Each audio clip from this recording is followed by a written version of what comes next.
I've seen 26 movies so far, and this is going to be my ranking of all 20 of them from the absolute worst to the absolute best. And I'm also going to rate them from just terrible, bad movie, meh, I, good, really good, and great. Starting at number 20 is a movie that was on my top 10 most anticipated movies of the year. That is Lee Cronin's The Mummy. I loved Lee Cronin's Evil Dead Rise so much, so I was really excited to see him do The Mummy. This is one of the most terrible movies I've seen in a long time, and I really wanted to walk out of it the entire time. It was just so stupid. The characters were so stupid. Everything about it I hated. And I hate how she crash lands in this sarcophagus from like 1,000 feet in the sky, and she gets taken to this rundown zombie hospital. And if you look up the hospitals in Cairo online, they're regular hospitals. If you watch 1973's The Exorcist, when they take Reagan to a hospital, it seems like a real hospital with real doctors, and that makes the horror feel more real because it feels like it's in a real world that this is taking place. The hospital in this movie is this rundown zombie hospital, and then the girl looks like a rundown zombie, and the doctors are like, yeah, she's good, you can take her home, and the parents are like, oh, sweet, our daughter's back, even though it looks like an absolute demon that they're taking home, and they're just so clueless about it. It's such a stupid, frustrating movie to watch, and on top of that, it's just disgusting to look at as well. There's like 5 scenes of characters peeling their leg skin off, and I just hated it. This movie gets my worst rating, which is just terrible. Don't watch it. It's horrible. Number 19 on my list is Scream 7. Now, I don't really like any of the Scream films after Scream 2.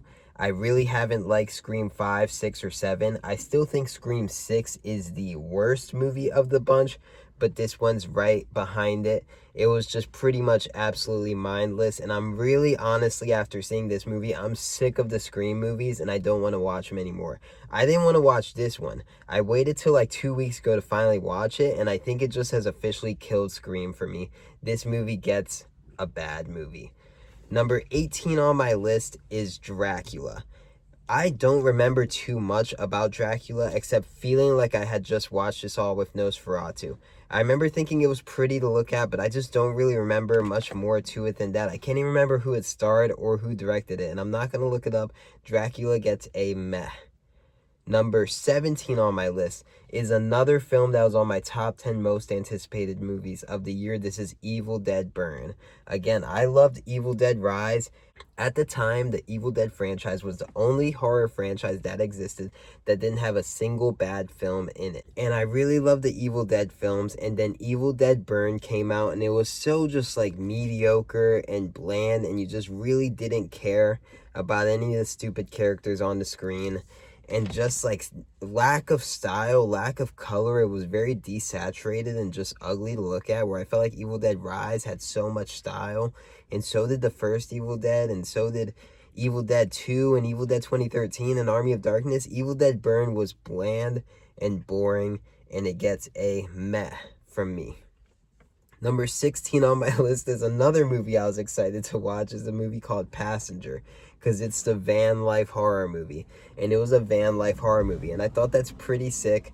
It's a stupid movie, and for some reason, I have a theory that the director only made this movie so that he could keep that brand new 2026 Mercedes Sprinter, because it just makes no sense otherwise. If you're gonna make a haunted camper van life movie, why would you choose a 2026 Mercedes Sprinter? There is nothing scary about that. There was nothing scary about it watching the movie, and it was just not a good movie, and you can't stop driving, and the van life demon has like unexplainable powers. It could really do anything, whatever it wants. But it was entertaining. I will say it was entertaining. I did enjoy watching it. It wasn't like The Mummy where I wanted to leave the theater. I enjoyed watching Passenger the whole time. I thought it was stupid, but kind of a so bad it's good. That movie gets a meh. Number 15 on my list is a movie that's probably in most people's like top 3 of the year. I thought it was okay. I thought it felt like a poor man's Interstellar, and that is Project Hail Mary. I enjoyed it enough, but it just felt like it was way too long. It was really starting to drag in the final hour. I felt like it had too much comedy, and I just never felt like there were any real stakes. I never felt like any of this stuff was actually going to happen. I thought everything was going to be fine. I never felt like any of the character deaths they tried to convince me were going to happen were actually going to happen.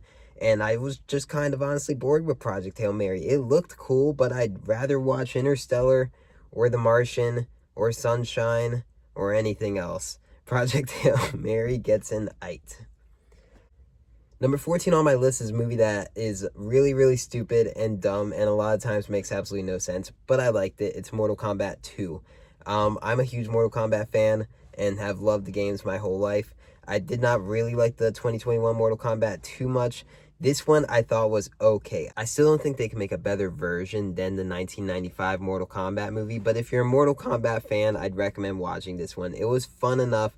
There were some things that I hated. I kind of hated Brock in the movie, and I hated how much comedic relief he was. I thought it was stupid. This movie gets an 8. Number 13 on my list is a film called They Will Kill You. This was the most recent watch that I had. I really liked this movie. I thought the first third of the film, the first act, was really great.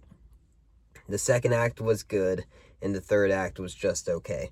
That opening action scene with, is it Zazie Beetz?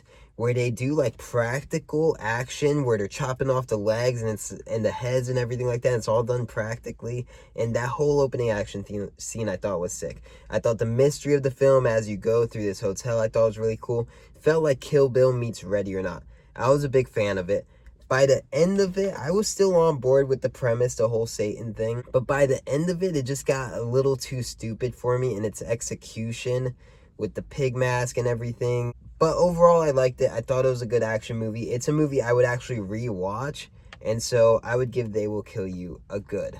Number 12 on my list is a movie I only saw because I had a lot of friends who were like really, really loving this movie. That's Wuthering Heights with Margot Robbie, and it's not Ansel Elgort. It's a tall dude that a lot of people like. Wuthering Heights I thought was a good movie, very pretty to look at. I was into it from beginning to end. It wasn't as satisfying as a film as I thought, but I kind of liked the overall story of it, and I was a fan of Wuthering Heights. I would give it a good. Number 11 on my list is Backrooms. I thought Backrooms was cool enough. I would watch a Backrooms sequel if that's what they're setting up.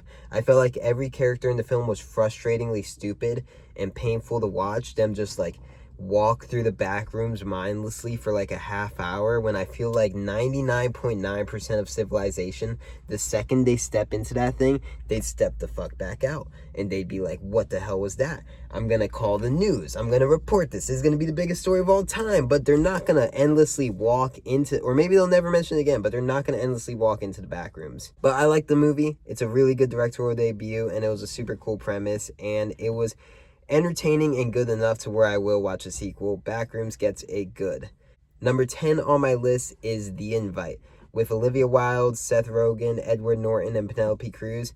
I won't spoil the premise if you haven't seen it, but I thought it was a super good movie of 4 characters all in one apartment, and it's just straight dialogue driven. It was a fun movie if you see it with a partner. Take a girl to see it maybe, or a guy, and check out this movie because it's like a good like talking point afterwards. And I enjoyed The Invite, thought it was really good dialogue. I didn't think it dragged too much. It wasn't the fastest paced movie in the world, but I was interested enough in all the scenes. I think they jumped the shark a couple times, but overall I'd give The Invite a good.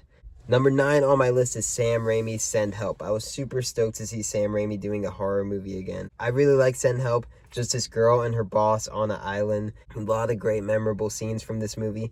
I felt like it went on like 20 minutes too long, but I like Send Help a lot and I would give it a good.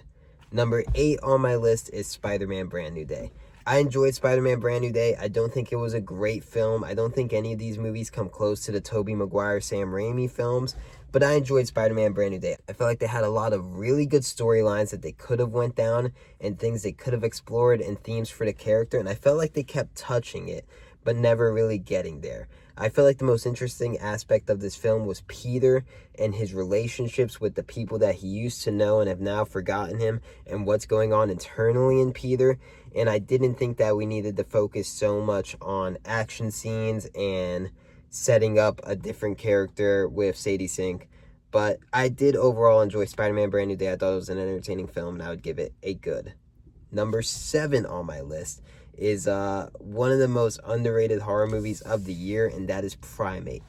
This was like Alien, but with a chimpanzee and characters in a pool. It's a stupid movie, but it's fun, it's entertaining, and it's a really good slasher film with a chimpanzee. You should check out Primate. I'd give Primate a good. Number 6 on my list is Obsession. I think the last 5 minutes of the movie are pretty stupid. I don't like the ending of the film for a couple of reasons, but the rest of it I thought was really good, and I like how it could take you to like really good laughs and really good comedy to like watching the most like effed up, depressingly sad thing you've ever seen in a movie, to really good laughs to comedy to just like absolute horrific sad stuff that you're watching. It was like a roller coaster, and I enjoyed Obsession. I would give it a good.